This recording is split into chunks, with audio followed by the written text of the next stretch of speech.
Welcome to the West Wing Week, your guide to everything that's happening at 1600 Pennsylvania Avenue. But first, a brief message from distraction.gov. Don't text while driving. Distracted driving. It's not just a bad idea, it's deadly. This week, March 26th to April 1st, or Future Planes of the Future. On Friday morning, March 26th, the White House press corps got an unusual addition to the usual 2-minute warning. This is a 2-minute warning for the briefing that will include a statement from the president at the top. Again, 2-minute warning. Yes. All right, so they're ready. See this old picture of Gibbs right here? You really have to do that. Even more than embarrassed Press Secretary Robert Gibbs, the president was there to announce the completion of the New START Treaty, accompanied by the Secretaries of State and Defense and the Chairman of the Joint Chiefs of Staff. With this agreement, the United States and Russia, the two largest nuclear powers in the world, also send a clear signal that we intend to lead by upholding our own commitments under the Nuclear Non-Proliferation Treaty. We strengthen our global efforts to stop the spread of these weapons and to ensure that other nations meet their own responsibilities. On Saturday, March 27th, the president left Washington for Afghanistan, taking time to meet with President Karzai. After welcoming President Barack Obama to Afghanistan, and thank our troops for the sacrifices they make to serve our country. Thank you, guys. Appreciate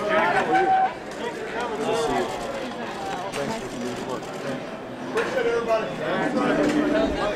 We're proud of you. On Sunday, March 28th, the president addressed a group of our men and women in uniform at Bagram Airfield. I know this was on a little bit of short notice. Say no worries. The president went on to say, I want you to understand there's no visit that I considered more important than this visit I'm making right now. Because I have no greater honor than serving as your commander-in-chief. And it is a privilege to look out and see the extraordinary efforts of America's sons and daughters here in Afghanistan. So my main job here today is to say thank you on behalf of the entire American people. The president arrived back in Washington on Monday morning, March 29th, and spent a beautiful day inside. In the afternoon, he took some time to fill out his census form. Age, 48 years old, old man. And speaking of old men, on Monday, Press Secretary Robert Gibbs turned 40. Not 40, 39. Let the record reflect that. Meanwhile, in the kitchen, preparations were underway for the White House Seder, held on Monday, the first night of Passover. Besides these matzo balls, kugel was also on the menu. Yes, this is for the kugel. Beautiful. On Tuesday, March 30th, the president signed the Healthcare and Education Reconciliation Act at Nova Community College in Alexandria, Virginia, where he highlighted the educational aspects of the bill alongside longtime teacher Dr. Jill Biden. Today, we're finally making our student loan system work for students and our families. But we're also doing something more. From the moment I was sworn into office, I've spoken about the urgent need for us to lay a new foundation for our economy and for our future.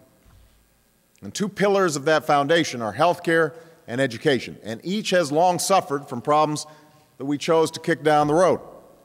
Later that afternoon, the president met with President Sarkozy of France to discuss a host of issues of mutual concern to our nations. Ladies and gentlemen, the President of the United States and the President of the French Republic. I don't know here. Today, President Sarkozy and I have reaffirmed the enduring ties between our countries. France is our oldest ally and one of our closest. We are two great republics, bound by common ideals that have stood together for more than 2 centuries, from Yorktown to Normandy to Afghanistan. On Wednesday, the president left for a familiar destination, Andrews Air Force Base. But instead of loading up Air Force One, he inspected a retrofitted F-18 as part of an event highlighting energy security. So this thing is flying on biomass. Some of the press may be wondering why we are announcing offshore drilling in a hangar at Andrews Air Force Base. Well, if there's any doubt about the leadership that our military is showing, you just need to look at this F-18 fighter and the light armored vehicle behind me.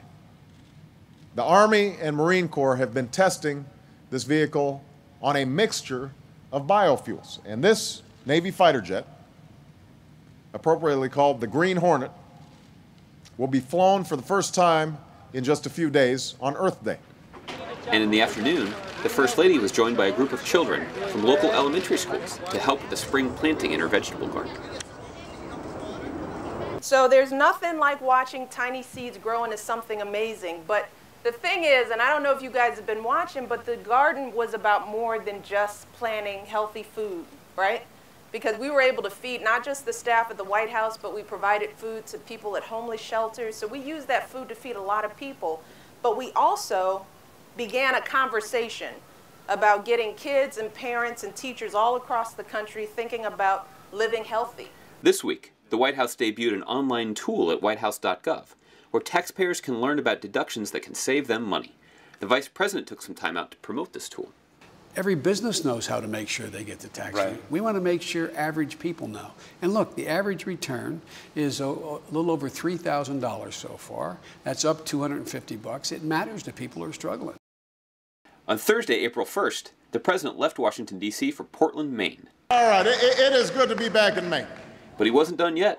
The President went on to explain a benefit of health insurance reform that will take place right away for small businesses across America. Starting this year, millions of small business owners are going to be eligible for a tax credit that will help them cover the costs of insurance for their employees. And let me talk about what this means for a small business owner like Bill Milliken. Is that it? Bill, stand up. That's Bill right there. To find out more information on any of the topics discussed, or to see complete videos of these events, go to whitehouse.gov. And thanks again for checking out your West Wing Week. Arun, why are you filming me now?